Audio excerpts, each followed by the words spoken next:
Brian, newly promoted to shift foreman, was thrilled about his night shift schedule, which let him attend his son's school events without compromising work. He took advantage of a few days off to work on a small apartment above his garage, creating a peaceful daytime retreat. He was also setting up internet access for the apartment by running a cable and installing an extender in the attic to strengthen the Wi-Fi signal from the house. While working, Brian heard unexpected noises from inside the house. Brenda was supposed to be at work, and their son Tim was visiting her parents, so no one should have been home. Curious, Brian moved toward the noise, which came from their bedroom. He settled above an old air conditioning vent Brenda had complained about before, which he hadn't removed after installing a new one. Peeking through the vent after shifting some insulation, Brian's heart sank as he saw Brenda with another man. Shocked and hurt, he couldn't look away. After a few minutes, he regained his composure, pulled out his phone, and discreetly recorded the scene through the vent. "Does your husband ever satisfy you, or is he lacking?" "I've asked you not to bring up Brian," Brenda objected, but Brian thought her protest sounded feeble. "This isn't about him. He's a good lover and a great father. I'm sure he is. Yet here I am, about to have closeness with you in his bed, and you claim to be content with him. Something doesn't add up." "I don't know why I let you convince me to do this here." Right there. We won't get caught at your place. I'm about to climax," moaned Brenda. The guy on top of Brenda suddenly tensed. They stayed still for a moment before Brian saw him roll off his wife. "See how thrilling it is when we take risks?" Brenda's lover remarked. "Having closeness in my place is good, but doing it in your marital bed takes it up a notch." Brian recognized Brenda's lover as Bill Grant, a driver at the delivery company where they both worked. He had recently gone through a divorce and had a daughter in Tim's class. "That sounds risky," Brenda replied, lacking any real emotion. "You wanted to have love in my bed just to outdo Brian? It's not some kind of competition. For men, it kinda is." Grant chuckled softly. "You're hot, but knowing you're married and I'm with you in your husband's bed makes me feel like I've won. It's a thrill. It wouldn't be so thrilling if Brian caught us. I shouldn't have agreed to this, and it won't happen again. I'm worried about Brian finding out." "It would ruin my marriage," Brenda confessed. "Let's make a deal," Grant proposed. "As long as you keep your husband in the dark, we won't do it in his bed. But once he's back in the game, we'll have to return so I can reclaim my top spot. I can't shut Brian out. He's my husband. I can't just stop having love with him," Brenda reasoned. "He's a man and wants regular bed life. I'll try to discourage him from wanting closeness and limit our rendezvous in my bedroom. I dread the thought of what would happen if Brian ever caught us." Brian had parked his truck in a separate garage, hidden from view. Brenda didn't know he was home, let alone that he was listening to her conversation. Coming down from the attic, Brian was reeling from discovering his wife's affair. He decided not to confront Brenda, choosing instead to focus on their son Tim, who was still in high school. Brenda's feelings no longer mattered to him. Determined not to let a cheater enjoy the house he had renovated for 15 years, Brian planned to stay until Tim graduated. He accelerated the renovation of his apartment over the garage, planning to turn it into a comfortable living space with a kitchen and bathroom, where he could stay until Tim went to college. Brian decided to prioritize Tim's college fund, and once secure, he would start rebuilding his own life, no longer tied by loyalty to Brenda. By the time Brenda got home and saw him in the kitchen, Brian was composed. "You're home early. Did something happen?" she asked. Observing her now, he noticed her aging and wondered why he hadn't seen these changes before. Realizing it was likely his love that had blinded him, he felt sad but knew it was her actions that had changed their relationship. "Yeah, things are a bit hectic at work. They've asked me to do some night shifts for a while, starting tonight. They let me come home to pack a lunch and rest. I'll head back in later," Brian explained. "They shouldn't make you work nights after a day shift, even with some time off during the day," reasoned Brenda. "You'll be exhausted. At least lie down and get some sleep for a few hours." "Good idea," Brian agreed. "I'll just go lie down between the sheets and—" "Wait!" Brenda interrupted loudly, remembering the condition of the bed. "I just realized I need to wash the bed linens." "Okay," Brian responded calmly, chuckling to himself at Brenda's discomfort. "I'll just use the bed in the guest room. No need to get worked up." Brian left home pretending to go to work, but instead watched a baseball game at a sports bar and later sneaked into his future apartment to sleep on an air mattress. The next day, he quickly hired a contractor ready to start work immediately. Brian's usual work schedule ran from Sunday to Thursday nights, leaving weekends off. Brenda was puzzled to see him set up to sleep in the guest room on a Friday, his usual night off. "Why are you sleeping in the guest room? Since we won't see much of each other during your night shifts, why not sleep in our bed?" asked Brenda, puzzled. "Since I worked last night and caught a few hours of sleep this morning while you were at work, I'm not very tired. I plan to watch a baseball game and maybe a movie after that," Brian explained, sticking to his prepared excuse. "I'm trying to adjust to staying awake at night and sleeping in the morning." "I don't want to disturb your sleep, unless you're up for some action," Brian suggested, wiggling his eyebrows suggestively. Brenda's response was just as Brian had anticipated. If he hadn't overheard her conversation with her lover, he might have missed her brief deer-in-the-headlights look before she weakly smiled. "I'm pretty tired tonight. Maybe we could just cuddle a bit and go to sleep," Brenda suggested. "Plus, Tim's home tonight. He might hear us." "Cuddling won't do it for me," Brian replied. "If closeness is off the table, I'll just sleep in the guest room to avoid temptation. You never worried about Tim hearing us before, so that's just an excuse. You don't need to make things up. I'm not the type to pressure a woman." "I know that, Brian. You're right. It was a weak excuse, and I'm sorry. I'm just tired and not feeling romantic." "I hope you understand," Brenda apologized. "I understand more than you think. Let me know when you're in the mood. If I'm feeling it too, we might connect." "Good night," Brian responded as he headed towards the guest room, leaving Brenda with a confused expression. Sunday night, he confidently began his new role as shift foreman without mentioning his promotion to Brenda due to her secrecy. His shift went smoothly with a welcoming team. By Monday morning, Brenda was at work, and construction had begun on his apartment. After a quick talk with the foreman, Brian managed to fall asleep, despite the noise and occasional phone calls. Annoyed at forgetting to silence the landline in the guest room, Brian answered the phone groggily. "Hello? Sorry for waking you up, Brian," said his mother-in-law, Beverly. "I just wanted to let you know that Bill and I heard about your night shifts and we'll make sure not to disturb you. If you need any help with Tim while you're sleeping, just give us a call."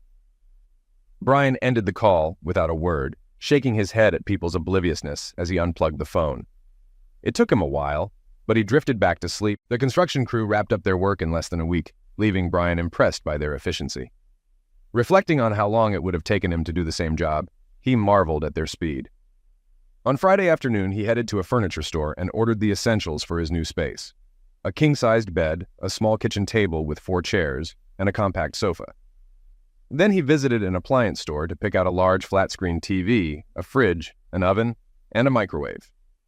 By Monday afternoon, his bachelor pad, as he called it, would be all set for him to move in full-time. Brian chuckled at Brenda's puzzled expression when she returned home on Monday to find a crew working around their detached garage. She pulled him aside for an explanation. "I'm having them finish an apartment over the garage," Brian revealed. "I need a quiet space to sleep during the day without interruptions. It's going to be soundproofed and won't even have a landline. With me working nights, I figured it would be easier for everyone if I had my own space." "Not know you're around?" Brenda echoed in surprise. "But you're part of our family. We should know you're here." "I'll still be around for Tim's baseball practices and games, and we'll have dinner together," Brian assured her. "But I mentioned a few days ago about being available for some special time together. Are you asking me to fulfill that tonight?" "You're acting like a real a-hole. Marriage is about more than just closeness. We expect communication, romance, and sharing our thoughts and problems. It's not all about act, you know." "Don't lecture me on marriage," warned Brian. "I put effort into this marriage just like you do. This arrangement will work fine.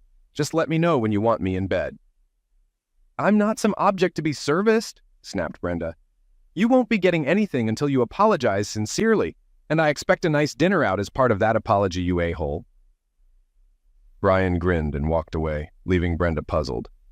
While he was making it easy to keep Bill Grant away, Brenda was worried about Brian's behavior. He wasn't his usual self and seemed to be ignoring her, which concerned her. He had always been attentive before. Deciding to give Brian a memorable night once he apologized, Brenda was sure he wouldn't hold out much longer without closeness. She knew he wouldn't lose interest in it. He had always been eager for it since they met. By the next Wednesday, Brian had fully settled into his new apartment. With the upcoming Labor Day weekend, he had 3 nights off. Tim's junior year would begin the following Tuesday. "How would you both like to go to a Diamondbacks game this weekend?" Brian asked at dinner on Thursday. "They're playing the Dodgers, and it's a big series for them." "Seriously? That sounds awesome." "Thanks, Dad," Tim exclaimed. "I'm not a big fan of baseball," complained Brenda.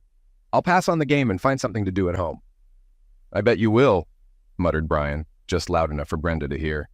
It's settled then. Tim and I will go to the Saturday night game. Wow, I gotta tell Scooter about this, exclaimed Tim. He'll be so jealous. He's a huge Dodger fan and used to live in L.A. Why not invite him to come along, suggested Brian. Watching baseball with friends, especially fellow fans, makes it more fun. I'll call him right now. Thanks, Dad, said Tim eagerly as he dashed off to grab his phone. You really made Tim's day, observed Brenda. Baseball's a great way for you to bond with the boys. Horace seems like a nice kid. Wait, his real name's Horace? Brian asked incredulously. No wonder he goes by Scooter. Who names their kid Horace unless they're trying to torture him? Tim mentioned that Horace's dad passed away from a brain aneurysm 2 years ago, Brenda explained, brushing off Brian's comment about the name. They moved here this summer to be closer to his grandparents who aren't doing well. I'll stick with calling him Scooter and forget I ever heard Horace, Brian declared, just as Tim rushed back into the room. Scooter's mom said he can come, Tim announced excitedly. This is going to be awesome. On Saturday afternoon, Tim parked his truck outside a nice ranch house in a good neighborhood. Before he could even come to a stop, Scooter bolted out the door and hopped into the truck next to Tim. Hey, Mr. Welker, my mom wants to meet you before we go, Scooter explained. I guess she wants to make sure you're not an offensive person or something. Sorry about that. No worries, Brian said, as he got out of the truck and walked up to the door, then rang the bell. A slender woman around Brian's age opened the door. Brian noticed her legs, which he thought were her best feature. They looked strong and well-shaped running shorts. He couldn't help but admire them. Her stomach was flat, and her top barely separated from her torso. Do you think my legs look good compared to everything else? Scooter's mom asked, teasing Brian. Yeah, they look great, Brian agreed, catching her playful grin. You've got some nice legs. Do you think I should let my son go to a baseball game with a guy who checks out every woman he sees? Scooter's mom challenged, trying to teach her son manners. Seeing the humor in her eyes, Brian knew she was teasing him. He decided to go along with it. What you're really asking is if you should let your son go anywhere with a guy, since checking out women is part of being a guy, Brian joked with a grin. He needs to learn to appreciate women. I'll teach him what to look for. I hope you'll be more subtle during these lessons, the woman replied, still smiling. The first lesson will be to smack anyone who calls him Horace, except you, of course, Brian joked back. I see. So my son will learn to be assertive and appreciate women's legs, she remarked. Not just that, Brian replied. I'll teach him how to judge discreetly and appreciate all aspects of women, not just one. Great, thanks, Scooter's mom said, earning more respect from Brian. Have a good time, and if you're running late, make sure Scooter gives me a call. By the way, my name's Gertrude. Seriously? Gertrude? What do your friends call you? Brian asked. For my guy friends, I go by Minx, Raven, Candy, or Bubbles. My girlfriends call me Gertrude, she replied with a straight face. Sounds good to me. I'm Brian. Since we're going to be friends, I'll call you Minx. I kind of like that name, Brian said. Why am I not surprised? Gertrude chuckled before laughing heartily. Horace can go with you anytime. I love your sense of humor. Tim is very polite, so I knew his parents would be fine. Thanks for inviting him to the game. We're big baseball fans. I used to go to as many Dodgers home games as I could. My dad even played in the minor leagues before I was born. He was pretty good, just not quite good enough, Gertrude added. Scooter's a great kid, so it's no problem. I'll keep an eye on him and make sure he gets back home in one piece, Minx. Have a nice day. Are you serious about calling me Minx? I was joking, Gertrude protested. You'll always be Minx to me, Brian replied quickly as he walked back to the truck. Brian had a relaxing day at the game. Scooter caught a foul ball, and both boys ate too many hot dogs and drank too much soda. They fell asleep in the back seat of the truck before Brian could leave the parking lot. When they reached Scooter's home, Brian gently woke the sleepy teen and walked him to the front door, where Gertrude was waiting with a smile. He might have had a bit too much food and soda, Brian admitted. Of course he did. It's all part of a ball game, Gertrude replied. Thanks for taking him and bringing him back safely. It was my pleasure. Scooter's a great kid, Minx, Brian said. I'll see you at the boys' games. Brian found a routine that suited him well. He'd come home, grab a quick breakfast, and then snooze from 9 to 3. Thanks to extra insulation and blackout curtains, his sleep was usually deep and undisturbed. Brenda often complained about Brian napping in his man cave during weekends, but she'd stop if he helped around the house. Brian sensed her worry about being caught by Grant in their bedroom, which suggested she wasn't considering divorce, aligning with his plan to stay married until Tim graduated.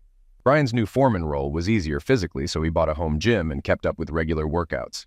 He attended all of Tim's baseball practices, eventually coaching some kids too.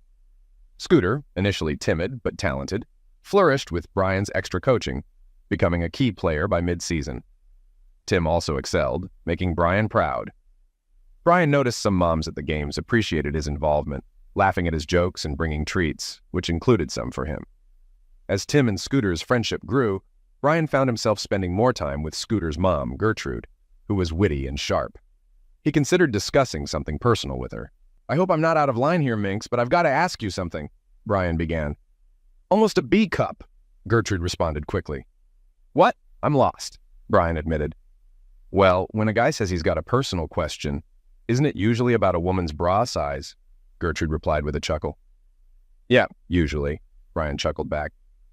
"But in this case, I wanted to know if you've noticed some of the moms treating me differently lately. Do you think they've been friendlier?" "Wow, you're quite the observer," Gertrude retorted. "You really don't know what's happening, huh?"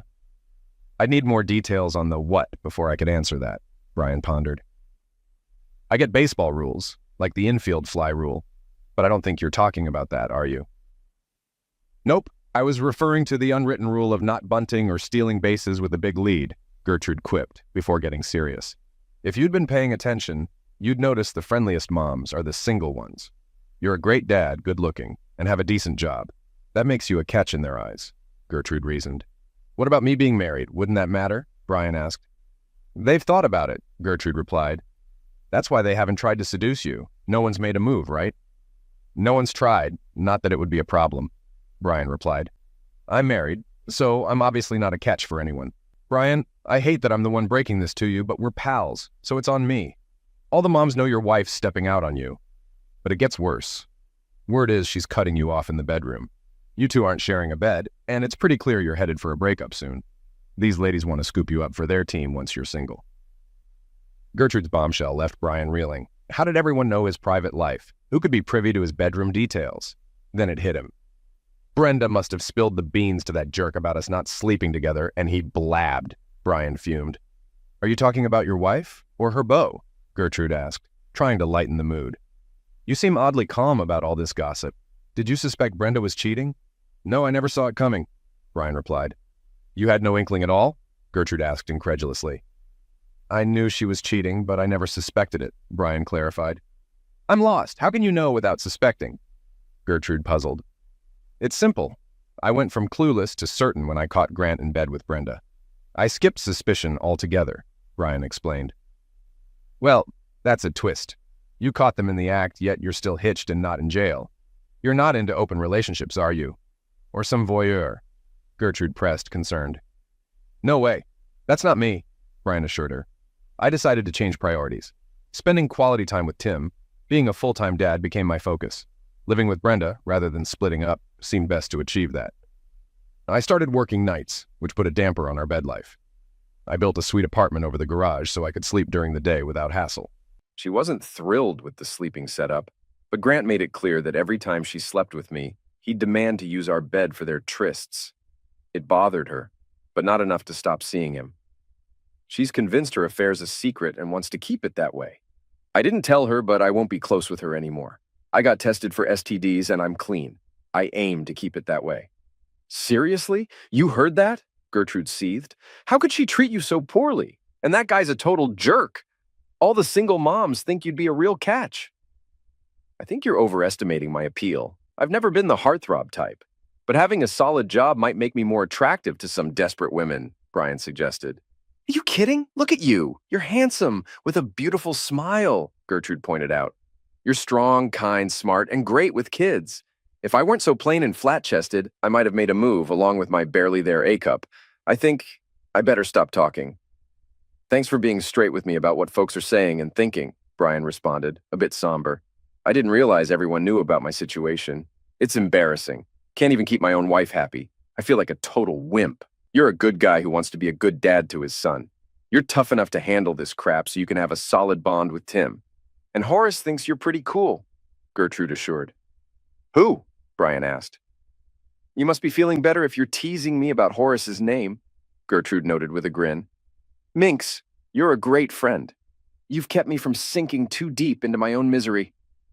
I just hope Tim doesn't catch wind of this, Brian confessed. That ship has either sailed or is getting damn close, Gertrude disclosed. Horace says Tim knows things aren't right at home. You're mostly avoiding his mom. He's bound to pick up on something when so many people are in the know. You know what's on my mind? Gertrude chimed in. Horace has a crush on Heather Grant. It's awkward for both him and me. She's a good girl, clueless about what a jerk her dad is. I'm just relieved Tim's not chasing after Heather, Brian commented. That'd be a mess. I'll take what I can get. Horace says Tim's eyeing Holly Ingram, which isn't surprising. She's at every game cheering him on, Gertrude said with a grin. Yeah, I've seen her around. Nice kid. I knew her family growing up, Brian recalled. They're good people. 2 nights later, Tim's team played in the district championships. Brian realized he was more nervous than Tim. It didn't help that 3 single moms were vying for his attention. Norma Wilson wore a revealing top, flaunting her ample cleavage. She kept leaning over in front of Brian, catching his eye.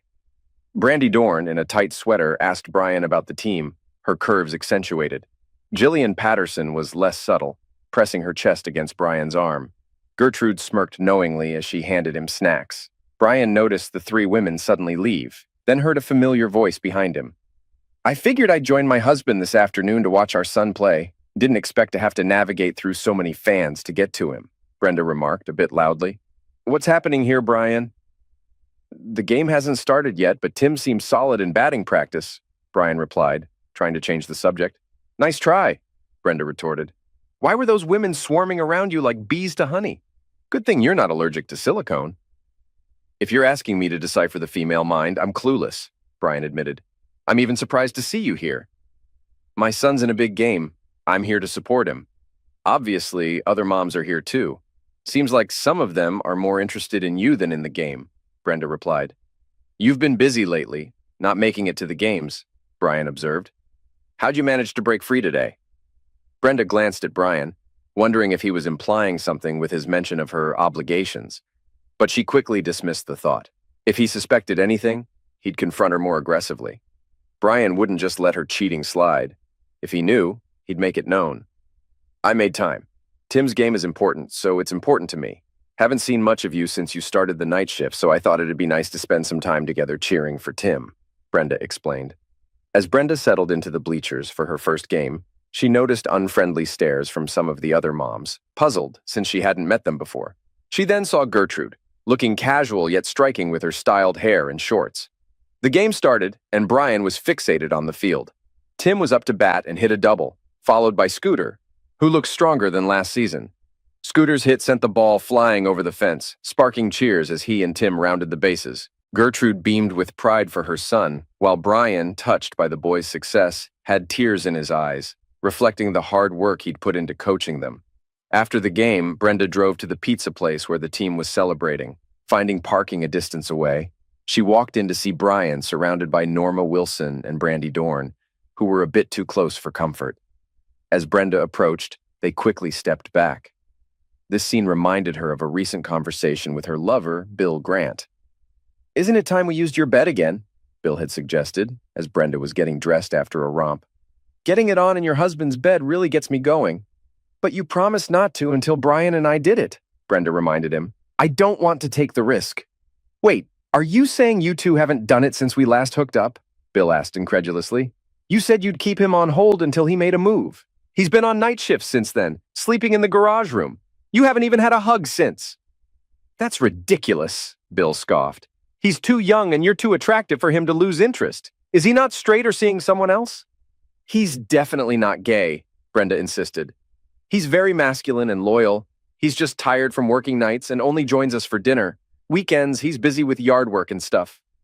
Grant asserted, any regular guy married to someone as attractive as you wouldn't willingly go without, even with long work hours. He must be messing around. That should make it easier for us to hook up. He's getting his, and I'm getting what used to be his. Brian would never cheat on me, Brenda declared firmly. He takes our marriage vows seriously. He's not the type to sneak around and have some cheap affair. Is that what you're doing? Bill demanded. Well, not exactly. This is just temporary. He's been busy with work and Tim's baseball, so he hasn't been paying much attention to me. I deserve a little fun. I work hard managing the house, cooking meals, and holding down a full-time job, Brenda reasoned. We know this won't last. Bill grinned as he pondered Brenda's explanation. I guess you're right. Let's enjoy it while it lasts. Give me a day when I can have you in your bed. It still turns me on. As Brenda remembered Bill's words, she grew concerned watching the two women flirting with Brian slink away. It was clear he had some attractive women interested in him. She realized she needed to protect her marriage from those women's advances. Then she spotted Gertrude sitting alone. Brenda quickly devised a plan. She put on a friendly smile and sat down beside a surprised Gertrude. It's nice to see you, Gertrude. Horace has become quite the ball player, and he's such a nice kid. You must be proud of him. I am, Gertrude admitted cautiously. Tim is doing great too. Brian's time with them is paying off. He's been a wonderful mentor to Horace. Yeah, sometimes Brian is just too nice, Brenda remarked, seizing the opportunity to make her request. You've probably noticed how those blondes are always hanging around him. I was thinking maybe you could help me out. I know Brian wouldn't stray under normal circumstances, but he's a man, and those women practically throw themselves at him, Brenda explained. How do you think you could help me? Should I spray them with cold water when they get too close? Gertrude joked. I can't make it to most of the games and practices because of work and other commitments, Brenda began carefully. But I trust Brian with you. You're not his type at all. If you could just stick by him when I'm not there, I'd really appreciate it. I'm planning to suggest to Brian that he should stay closer to you and act more attentive, Brenda continued. Those women might back off if they think he's settled on you. I know it might be awkward for you, but it's for a good cause. You could help save our marriage. Let me make sure I understand this, Gertrude replied, incredulous. You're worried that these attractive single mothers might tempt Brian, so you want me to fill in for you at ball games and practices? You think I'm a safe choice because I'm not as flashy? I didn't mean to imply you're dull. I just know Brian. He's less likely to be swayed by you than by some busty ex-cheerleader type, Brenda clarified. You'd be helping him stay faithful. Do you think cheating is unforgivable? Gertrude pondered. Would it be so bad if he fooled around a bit as long as you were still his priority? I hope you're kidding, Brenda replied. I adore my husband, but cheating is a total deal breaker for me. It shatters the marriage contract. I can't accept unfaithfulness. To me, that would mean the end of our marriage. You know how strongly I feel about this. You were married for years. I value loyalty and faithfulness. It's logical that cheating violates the marriage agreement, Gertrude admitted. I agree with you on that. I need to go over to Brian. Can I count on you to keep a close eye on him when I'm not around? Brenda inquired. Absolutely, Gertrude answered with a smile. Make sure you explain everything to Brian. I'll do my part. Who better to keep a good man faithful than a modest, plain, unexciting woman? I might not have put it quite like that, but you summed it up pretty well. Thanks again, Brenda said as she left to join her husband. Last night, Brenda had a serious talk with me before I headed to work. Brian started at the next day's practice. The main point was she's concerned about the many attractive single moms around me. She thinks I'd be safer if I stuck close to you, Minx, or as she likes to call you, Gertrude. Somehow, that doesn't exactly make me feel secure. You're a clever guy. You know you're never going to be completely safe around a single woman, regardless of her top size or appearance, Gertrude joked. Minx, you're one of the most beautiful women I've ever known, Brian replied sincerely. You've got it all, not just artificial enhancements. Whoa! You're really making my job tougher, blushed Gertrude. I might need to book you an eye exam after the baseball season wraps up. I've got 20 vision, and I'm usually spot on in judging people except for one big mistake, Brian noted. Seems like I've underestimated my own wife. I reckon she might have underestimated us too, Minx chimed in. That's if you genuinely find me appealing. Brian found amusement in the reaction of the single moms as Minx stuck close to him. They spent a good chunk of time chatting and joking together. The moms seemed surprised, then let down. It didn't take long for Minx to stand out from the crowd. The team had a long drive to Middleburg for their next game, so they decided to head out the day before and stay overnight at a hotel. They hoped it would help the boys stay fresh for the game. Brian gave rides to Jake Winston's folks and Minx. They talked about the team's chances on the way, filled with optimism. When they arrived, they found themselves right behind the team bus. Brian helped Ralph Winston with his luggage. Some parents, like the Winstons, volunteered to chaperone the boys and would stay at the same hotel. Others had to book elsewhere due to the busy town with multiple games. Before Tim boarded the bus, Brian told him he'd be at a different hotel, and reminded him to behave for the coaches and chaperones. "What hotel are you staying at, Minx?" Brian asked as they approached the team hotel. "The same one as you," she answered simply. "But I never mentioned which hotel I booked. How'd you find out?" Brian asked, puzzled. "I didn't," Minx replied succinctly. "How'd you know we're staying at the same hotel? It's pretty crowded this weekend." "You might have trouble finding a room last minute," Brian observed. "I'm sure something will work out," Gertrude replied with a wide grin, leaving Brian puzzled. A few minutes later, Brian arrived at his hotel and suggested to Gertrude, "Minx, want to see if you can snag a room while I check in? I can hang around to make sure you find something." "Thanks, but I'll just wait here. I'll be fine," she insisted. As Brian checked in and got his room keys, he returned to his truck to find Minx waiting. "Would you like one of these cards to my room?" he offered. "It's room 207. "What a sweet gesture," Minx exclaimed as she accepted the key and kissed Brian on the cheek. "Let's hit the hay. It's going to be a long night." The next morning, Brian felt more tired than when he hit the sack. Initially, he struggled with breaking his marriage vows, but Minx helped him see it differently. "Let's think this through. Brenda not only cheated, but she's cut you off. Even if she hadn't, she's risking your health with unprotected act.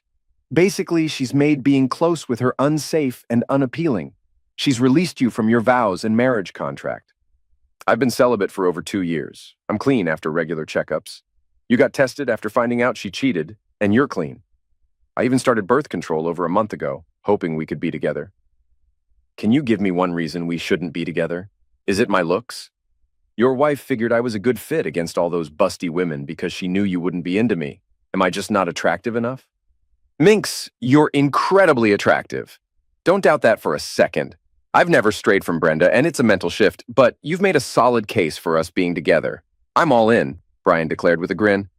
"Before we go any further, there's something you should know," Minx responded. "Both my parents are in hospice care and likely won't be around much longer. My brother's been sending game tapes of Horace to his friend who happens to be the baseball coach at a top prep school in LA. If Horace gets a baseball scholarship next year, we might move back there. I really like you, but we're not talking about a long-term thing here. It just wouldn't work out. Look at us. You're a good-looking married guy with a cheating spouse. I'm just a regular woman with a son who might have a shot at a sports scholarship. I have to do what's best for Horace," she explained. "That's fantastic news about Scooter," Brian said proudly. "He's a great kid and a talented player. I'm happy he'll have a chance to improve his game against tough competition and get a good education. You're a big part of why he's getting attention from better schools. I've seen the effort you've put in with him. It's funny how you being a mentor to my son is giving us the chance to move back to LA and away from you." "I'm not sure I'd be good at a one-night stand kind of thing," Brian admitted. "Maybe it's better to just skip closeness altogether than have a one-night fling and go back to celibacy." "You're being silly. I mentioned we might move back to LA in 6 months for the school year. That's a long time away. A guy could have plenty of fun in 6 months unless he's too old for a regular dose of steamy action with a very eager woman. We'll just have to see about that. Will you live up to your nickname, Minx?" Brian teased. "I'll do my best for you, big boy," Minx promised. "Whenever you want me, just whistle and I'll teach you how to whistle." "I've always been told I'm a pretty good whistler," Brian joked. "Then you're definitely not doing it right," Gertrude shot back. The baseball team ended up winning the state championship, and Scooter got a scholarship to a top California prep school. Sadly, both of Gertrude's parents passed away before Thanksgiving, within a week of each other. Brian and Tim attended their funerals, where Brian got to meet Gertrude's brother, Dexter, and immediately hit it off with him. "Brian, this is my brother Dexter," Gertrude introduced. "Dexter, meet Brian, who's been a mentor to Horace and a good friend to us." "Wow," exclaimed Brian. "Your name's Dexter?" "That's right," agreed Gertrude's brother. "But everyone else calls me Grim. Only Gertrude and our parents ever call me Dexter, so what do you call my sister?" "I call her Minx, but it's a long story," Brian said. "I don't think I need to ask," Grim chuckled. Brian spent Thanksgiving with Brenda and Tim at her parents' place. For the first time in a while, Brian found himself getting ready for bed with Brenda. They always stayed over on Thanksgiving night, and Brian couldn't come up with a good reason to break that tradition. "It's been ages since we've been together," Brenda murmured. "You must be in need of some affection by now. Make love to me." Brian felt a pang of guilt at his next words. "So, you're finally admitting you need some attention? I knew you'd come around. I'll be happy to take care of you and put a smile on your face for the holiday." You heartless jerk. With that attitude, you won't be getting any action for a long time, Brenda snapped. What's gotten into you? Just forget about touching me. Fine, Brian replied simply as he turned away from Brenda. It wasn't like him to say something so harsh, but it did the job of avoiding closeness with Brenda. Still, Brian couldn't shake the regret over how far his marriage had fallen. Brenda felt uneasy after Brian's sharp remark, which made it hard for her to fall asleep. As she lay beside him, she pondered whether he was upset because they hadn't been intimate lately, or if he somehow knew about her affair. She realized she needed to have a serious conversation with Bill. She couldn't keep denying Brian closeness, especially after her slip-up about having acted with him in their marital bed, which could raise suspicions and harm their marriage. Brian had a set routine for his night shift. He'd come home, grab a light breakfast, and hit the bed by 9 a.m. Often, he'd wake up around 2 p.m. to find Minx joining him in bed. They'd spend an hour together before she'd head home to be there when Scooter got back from school. With baseball season over, Brian could focus on being fresh and ready when Tim returned from school, after which he'd usually catch a quick nap before heading to work. Overall, the arrangement worked well for both Brian and Minx. One evening in early December, Tim called his dad, Brian, shortly after starting his shift at work. Dad, Scooter and I are hanging out with Heather and Holly in Heather's car. You said we could stay out until midnight since there's no school tomorrow. We've hit a snag. Heather was driving her mom's car, and we've got a flat tire with no spare in the trunk. We're stuck on D Street, and I'm getting a bit worried. I see a few guys by the arcade looking over this way. You're stranded on D Street by the arcade? Dang it, cursed Brian. We'll talk about this later. Is Heather driving that Corolla? Yeah, it's a 2017 Corolla, Tim replied quickly. I'll grab a wheel and tire that fits and head over. Keep your doors locked and call the cops if you run into trouble. Take care of those girls. Brian put his phone away and headed to the production floor. He spotted Gus, who drove a Corolla. Gus, you still have that Corolla, right? Brian asked the bearded man operating a forklift. I need a tire that fits your car, and I need it now. While talking to Gus, Brian saw Jack Reynolds passing by. Jack was Holly's uncle, and his sister was Holly's mother. Jack, my son and some friends are stuck on D Street with a flat tire and no spare. Holly's with them. I'm getting a tire from Gus and heading over. Could you come with us? I've got a proper spare, not one of those flimsy donuts, Gus said firmly. Let's take my car and get there fast. With Jack, Gus, and Brian on their way, they were worried about the kids being in that part of town late at night. It wasn't a safe area, especially for teenage girls. Brenda lay in bed, feeling the warmth from her time with Bill. His phone rang and he saw it was Heather calling. Ah, dang it, it's Heather. I gotta pick it up or she'll keep bugging me, Bill said, checking the caller ID. Brenda only caught Bill's side of the conversation, but was curious about what she heard. Why are you all down there? Well, that's unfortunate. Those boys should be able to handle a small problem like that. Call AAA. It's not my fault your mom doesn't keep a spare tire. What was that about? Brenda asked once Bill hung up. Nothing to fret over, Bill replied, reaching over to touch Brenda's chest. Heather's got a flat, but she's getting help from AAA. As Brian and his pals pulled up behind Heather's car, they spotted some tough-looking guys nearby. Brian got out, grabbed the tools from Gus's trunk, and Gus brought the spare tire. Jack signaled Heather to lower her window. You guys stay put till we fix the tire. If those jerks cause any trouble, we'll handle it. And Holly, you'll need to explain to your mom why you're here on D Street, Jack said. Brian positioned the jack under the flat tire, cranking it tight, then moved to loosen the lug nuts. The leader of the tough guys approached Jack, claiming it was their turf. Before Jack could respond, Brian swung the tire iron, hitting the guy's shins. He dropped to his knees, cursing, while Brian sat on him to keep loosening the nuts. The two closest gang members hurried over, looking like they wanted to help their fallen leader. Jack swiftly hit the first one in the head, knocking him down instantly. Gus moved forward, causing the second guy to retreat out of his reach. Raise the car a bit, and I'll take off this tire, Brian told Jack calmly. Jack cranked up the car while the gang members shouted insults and curses. Occasionally, the guy under Brian would try to move, but Brian would grab his hair, lift his head slightly, and push it back down onto the ground. After 2 tries, the guy decided to stay put. Brian removed the lug nuts and took off the flat tire. Gus handed him the good tire, and he put it on. After hand-tightening all the nuts, Jack lowered the car. They seemed to ignore the taunts from the toughs as they worked.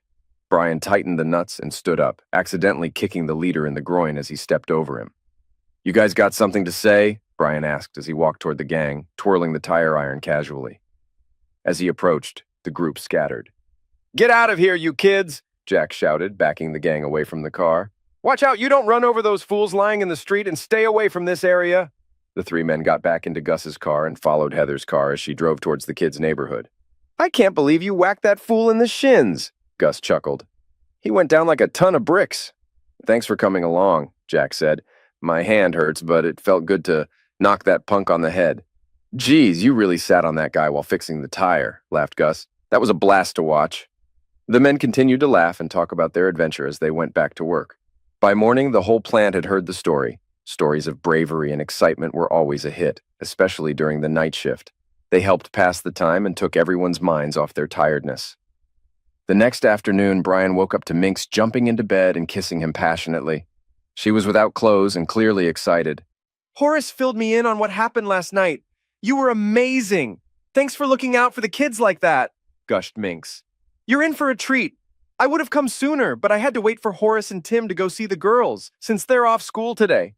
Meanwhile, Brenda had just started her shift when Sue Blaine approached her at the water cooler, looking like she had something to say. "I heard about how Brian, Jack Reynolds, and Gus Benson handled those troublemakers by the kids' car on D Street. A good whack with a tire iron puts those punks in their place pretty quick," Sue said. Brenda quickly connected the dots. Last night, Heather had called her dad for help, and he had brushed her off. Apparently, the situation was more serious than Bill had let on. Since Sue mentioned kids, it likely involved Holly, along with Horace and Brenda's son, Tim. "I'm interested in what you heard," Brenda replied. "I want to see if the rumors match up." As Sue recounted the rumors, Brenda grew angry with Bill Grant, though she didn't show it to Sue. His daughter had reached out to him in a dangerous situation, and he had ignored her. Brian, along with Gus and Holly's Uncle Jack, had stepped up like real men. They protected the kids and got them out of harm's way. Discovering that she was involved with a man who wouldn't assist his own daughter and her friends, including Tim, deeply hurt her. She wondered how far she had fallen. Brian's character outshone Bill's by tenfold. Brenda had always known this, which made her question why she got involved with such a selfish guy. In the break room that afternoon, Brenda found Bill alone, snacking while his delivery truck was getting fixed. She didn't hold back. "Heather reached out for your help last night, and you brushed her off. Those kids could have been in real trouble, and you just said to call AAA. What kind of dad does that?" "It turned out fine," Bill said casually. "Your husband and his pals sorted it, so what's the issue?" "Brian acted like a real man. You abandoned your own daughter. That's the problem. My son was with them." "If your lame husband is so great, why am I the one getting close to you while he's been out of luck for months?" Bill chuckled. "But no matter how he tries, he can't measure up to me." "You a hole. Being a man isn't about size," Brenda retorted. "He's more of a man than you'll ever be." "You say that, but last night you had love with me. In my view, I've outdone that wimp in every way that counts," responded Bill casually, as he took another sip of his soda. "That's it," declared Brenda firmly. "We're done. Don't even try to talk to me again. I want no part of you." "Whatever," Bill responded calmly. "Plenty of married women out there would love a guy like me. If you change your mind, you know where to find me. I'd still be willing to be intimate with you if you ask nicely." Brenda burst into tears and hurried out of the room. She had cheated on her husband, disrespected him, and jeopardized her marriage and family for a shallow, self-centered person. She only hoped Brian would never find out how foolish she had been. With that realization, she knew she had a lot of amends to make. Minx had just brought Brian to a satisfying finish when she heard sniffles behind her. Surprised, Minx turned around to see Brenda watching her, tears streaming down her face. "How could you do this to me?" sobbed Brenda. "I trusted you both, and now this?" "I'm just following your orders," Minx replied calmly, slipping on her clothes after silencing Brian with a gesture. "You wanted me to keep those busty blondes away from Brian? I sacrificed myself to meet your goals." "I didn't want you to sleep with him, and you know it," Brenda shot back, her tears turning into anger. "I can't believe Brian would cheat on me like this, especially with some skinny girl." "I understand it's tough to hear that Brian and I are intimate, but there's no need to be rude," Minx reasoned. "Your husband was ready to burst. I'm just helping him release the tension he's been feeling." "Bill Grant didn't want you to have closeness with your husband, so Brian had to turn to someone else. Luckily, I was there at the right time. You should be grateful I've helped you cut off Brian completely and kept Bill satisfied." "Speaking of Bill, where is he? Is he with you in bed?" "You know about Bill? Brenda exclaimed. Well, yeah, Minx replied. I think almost everyone knows about Bill. You've been seeing him for months. He promised to do it with you in your own bed every time you slept with Brian, so you stopped being close with your husband. Luckily, Bill filled that gap, pun intended.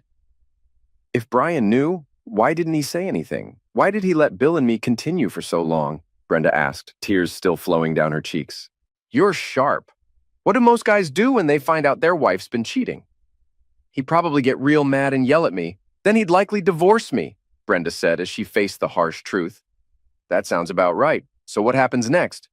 Would Brian and Tim stick around while you move in with Bill? Minx asked calmly. I'm not leaving my home. Tim stays with me. If Brian wants out, he's the one who has to go. He'd have to pay alimony and child support, Brenda concluded firmly. That's pretty much what Brian figured would go down. He wanted to stay close to Tim and be the best dad he could. How could he make that happen? Minx probed. By not splitting up, Brenda murmured. He stuck around for Tim, not for me. When he found out about Bill and me, he mentally checked out of our marriage. We've been living like we're divorced for ages, haven't we? I was just too blind to see it. In your defense, you had Bill clouding your vision, making it hard to see your husband had already left emotionally. I'm just the girl who came along after you messed everything up. I helped Brian heal, Minx explained. I broke it off with Bill. I never want to see him again, Brenda declared. That was after he ditched his daughter in a tight spot last night, right? You didn't have much choice, Minx remarked. Even cheaters have their limits. Are you and Brian moving in together now? Brenda asked, wiping away her tears. We're pretty comfortable with things as they are. Horace and I are heading back to LA before school starts. I'd rather he doesn't find out his mom's dating his best friend's dad if I can help it. When it's time for me to leave, I might help Brian find someone new, if he wants, Minx revealed. You see, I didn't steal your man like those other moms wanted. We're just spending time together for now. Kind of like you and that jerk were. What if I put a stop to this? He's my husband. You can't sleep with him, Brenda protested. You gave me that right when you got with Bill Grant, Minx retorted. That pretty much freed Brian from any obligations to you. He and I are committed to each other. We trust each other, believe it or not.